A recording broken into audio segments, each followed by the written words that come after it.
नमस्कार, छत्तीसगढ़ एक्सप्रेस में आप सभी का बहुत स्वागत है। मैं हूं आपके साथ प्रियंका गुप्ता। बुलेटिन की शुरुआत बड़ी खबर के साथ करते हैं जो कि रायपुर से है। विष्णुदेव साय कैबिनेट की बैठक आज है। शाम 5 बजे मंत्रालय में ये बैठक होगी। बैठक में राज्य सरकार के पहले बजट पर चर्चा होगी। बजट में नई योजनाओं को शामिल करने पर चर्चा होगी। अन्य विभागों के प्रस्तावों पर भी चर्चा संभावित है।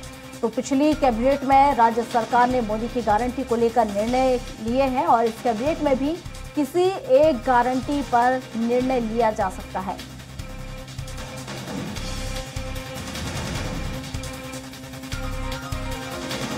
तो शाम 5 बजे मंत्रालय में बैठक होगी और बैठक में राज्य सरकार के पहले बजट पर चर्चा की जाएगी।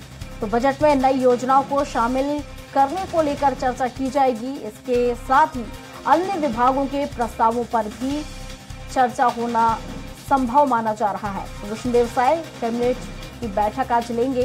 शाम 5 बजे बैठक होगी जो कि मंत्रालय में की जाएगी। तो बैठक में राज्य सरकार के पहले बजट पर चर्चा की जाएगी। पहला बजट को लेकर यहाँ विचार मंथन किया जाएगा। इसके साथ ही जो नई योजना है उस पर विचार किया जाएगा और जो विभागों के प्रस्ताव है उस पर भी चर्चा आज की जा सकती है।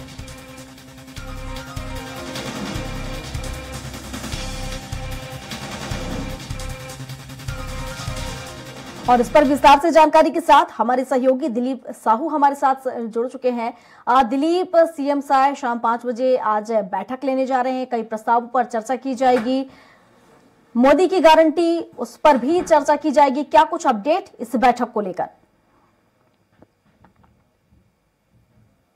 प्रधानमंत्री नरेंद्र मोदी ने पहले ही कह दिया था कि जैसे ही सरकार आएगी हमारी सरकार हर सप्ताह कैबिनेट की बैठक लेगी और कैबिनेट में उन तमाम वस्तुओं पर, चीजों पर चर्चा होगी जो घोषणा पत्र में जिन चीजों को शामिल किया गया है। तो जो घोषणा पत्र बीजेपी ने जो जारी किया है, जिसे मोदी गारंटी का नाम दिया गया है, उन गारंटियों को धीरे धीरे पूरा किया जा रहा है और हर सप्ताह बुधवार को कैबिनेट की बैठक हो रही है। इसी कड़ी में आज भी शाम 5 बजे रायपुर महानदी भवन के मंत्रालय परिसर में यह बैठक होगी, जिसमें सभी मंत्री मंडल के अलावा आला अधिकारी भी मौजूद रहेंगे। और इस बैठक में मुख्य रूप से, क्योंकि अभी आगामी बजट सत्र है, 5 फरवरी से बजट सत्र का शुरुआत होना है, 5 फरवरी से 1 मार्च तक बजट सत्र चलेगा।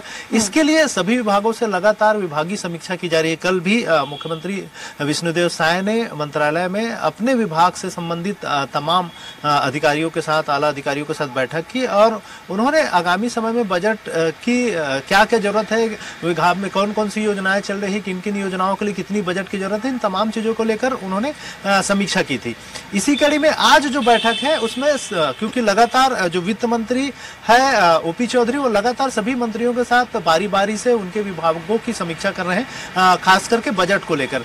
इसी कड़ी में आज क्योंकि कैबिनेट की अहम बैठक है तो इसमें सभी विभागों के, क्योंकि सभी मंत्री रहेंगे तो इसमें सभी विभागों की जो बजट की जरूरत है उसको लेकर चर्चा की जाएगी और सभी विभागों में कौन कौन सी योजनाएं चल रही है, किन किन योजनाओं को जारी रखना है, पिछली सरकार की किन योजनाओं को बंद करना है, इसको लेकर भी निर्णय लिए जा सकते हैं। हालांकि अभी जिस तरह से लगातार कैबिनेट में फैसले हो रहे हैं उसमें मुख्य रूप से 1-2 विषय को लेकर ही मुहर लगाई जाती है। बाकी चीजों को लेकर लगातार चर्चाओं का दौर चल रहा है। हालांकि ये बात कही जा रही है कि महतारी वंदन योजना, जिसको लेकर लगातार ये भाजपा जब चुनाव के दरमियान भी इसे बड़ा मुद्दा बनाकर चुनाव में आए थे और कहीं न कहीं इसका काफी लाभ मिला। अब उन्हें इसे लागू करना है प्रदेश में, क्योंकि लगातार हर बैठक में कयास लगाया जा रहा है कि महतारी वंदन योजना को लेकर जो मापदंड है वो तय किए जाएंगे, लेकिन अभी तक इसको लेकर मुहर नहीं लगी है। इस पर भी चर्चा हो सकती है, लेकिन ये कयास लगाया जा रहा है कि आगामी बजट में इसको शामिल किया जाएगा। इस योजना को आगामी बजट से ही शुरुआत की जाएगी, क्योंकि अभी प्रदेश की जो वित्तीय हालात है बहुत अच्छी स्थिति नहीं है, क्योंकि अभी हाल ही में सरकार ने 2000 करोड़ रुपए का फिर से ऋण लिया था, क्योंकि महतारी वंदन योजना में प्रदेश के कम से कम 70 लाख से अधिक महिलाओं को इनका लाभ मिलना है। तो इसके लिए एक बड़ी बजट की जरूरत होगी और हालांकि इन्होंने अनुपूरक बजट में 1200 करोड़ रुपए रखे थे, लेकिन जिस तरह से ये योजना है उसके तहत हर माह करीब 7 से 800 करोड़ रुपए इसमें लगना है। तो ऐसे में कहीं ना कहीं सरकार चाहेगी कि इसको मुख्य बजट में लाया जाए और मुख्य बजट के साथ ही साथ उसके बाद फिर इस योजना की शुरुआत की जाए। ये एक है। इसके अलावा जो छोटी छोटी योजनाएं हैं लगातार देखे हैं हमने पिछली कैबिनेट में, चाहे अयोध्या दर्शन के लिए, रामलला दर्शन के लिए अयोध्या धाम दर्शन की योजना की बात करें, इसके अलावा जो पीएससी में जो घोटाले हुए थे पिछली सरकार में उसकी जांच के लिए सीबीआई को जांच में सौंपने को लेकर फैसला लिए गए हैं। हालांकि उस पर भी अभी तक केंद्र सरकार को पत्र नहीं भेजे गए हैं अनुमति के लिए कि सीबीआई पर जो बैन लगी है उसको हटाया जाए राज्य से और फिर इसकी जांच कराई जाए। तो हालांकि छोटे छोटे फैसले लगातार हर कैबिनेट में लिए जा रहे हैं। इस बार भी देखना होगा कि मोदी की जितनी गारंटियां इन्होंने दी है उनमें से किसी एक पर मुहर लगा दी। बार जो बैठक हुई थी उसमें निर्णय लिए गए हैं, कुछ मोदी की एक गारंटी थी उसे भी लेकर चर्चा की गई, उस पर भी प्रस्ताव लेकर देखा जाए यहाँ पूरा किया गया। अब एक और मोदी की गारंटी यहाँ पर, उस पर भी निर्णय लिया जा सकता है, चूंकि बजट सत्र देखा जाए पहला बजट सत्र से कह सकते हैं सीएम सहाय का, और कई ऐसी नई योजनाएं भी हैं जिस पर मंथन किया जाएगा, प्रस्ताव उसको लेकर आ सकता है। क्या कुछ जानकारी? हाँ जी बिल्कुल प्रियंका, ये भी कयास लगाया जा रहा है कि एक महत्वाकांक्षी योजना है भूपेश सरकार की थी जो गोबर खरीदी, गोधन न्याय योजना के तहत गोबर खरीदी की जा रही थी। इस योजना को लेकर लगातार ये कयास लगाया जा रहा है कि गोबर खरीदी जो योजना मतलब गौठान योजना है इसको इसके स्वरूप को में बदलाव किया जाएगा। सरकार डायरेक्ट न खरीद कर इसको समितियों के माध्यम से खरीदेंगे और समितियों को ही आत्मनिर्भर बनाएंगे। तो हो सकता है कि इस पर एक नई योजना के रूप में इसको लॉन्च करके इस पर मुहर लगाई जा सकती है। इसी तरह अन्य योजनाएं जो चल रही है सरकार की, चाहे राजीव गांधी मितान क्लब की बात करें या फिर रामवन पर्यटन परिपथ की जो बात करें, इसको लेकर भी लगातार बातें कही जा रही है।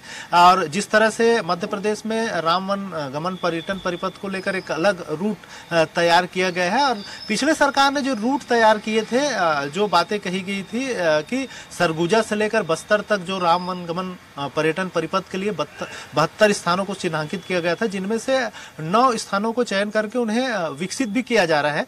और कौशल्या धाम की बात करें रायपुर के, तो उसको विकसित किया जा चुका है। इसी तरह शिवरी नारायण है या फिर तुरतुरिया है, तमाम जगहों पर करोड़ रुपए खर्च करके राम वन गमन पर्यटन परिपथ के रूप में विकसित किया गया है। लेकिन इस सरकार ने लगातार ये बातें कही थी कि इस योजना में भी बहुत सारे घोटाले या भ्रष्टाचार नजर आ रहे हैं और जो राम वन गमन पर्यटन परिपथ का जो रूट मैप तय किया गया है वो प्रॉपर नहीं है। तो इसमें भी सुधार की बात कही जा रही थी और एक तरह से मुख्यमंत्री ने भी कई जगह यह बातें कही थी कि वे राम कॉरिडोर के रूप में विकसित करेंगे। तो इस योजना को लेकर भी एक नई योजना किस तरह से हो, कैसे उसका स्वरूप होगा, इसको लेकर भी कैबिनेट में चर्चा हो सकती है। हालांकि किन बातों को लेकर मुख्य रूप से आज मुहर लगी है ये अभी तय नहीं है, लेकिन एक कयास लगाया जा रहा है कि महतारी वंदन योजना और जो 3100 रुपए में धान खरीदी की बात जो कही थी, जिसमें अभी तक समर्थन मूल्य पर धान खरीदी की जा रही है जो केंद्र द्वारा निर्धारित है, करीब 2200 रुपए प्रति क्विंटल की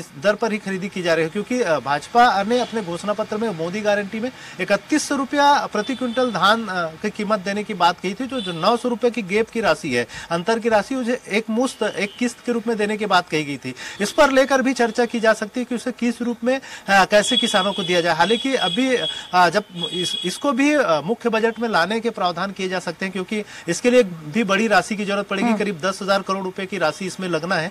तो कुल मिलाकर इन तमाम योजनाओं को मूर्त रूप देने का काम इस जो कैबिनेट की बैठक होगी उसमें चर्चा हो सकती है। और हो सकता है कि एक दो छोटी योजनाओं को जिसमें कम अनुदान या कम बजट की जरूरत है, ऐसे योजनाओं पर मुहर लग सकती है। जी बिल्कुल दिलीप, हालांकि देखने वाली बात यह होगी कि कौन से प्रस्ताव होंगे जिसे मंजूरी आज मिलेगी और कौन सी नई योजना यहाँ पर शुरू की जाएंगी। आप बने रहिए, एक और खबर पर आपसे अपडेट लूंगी।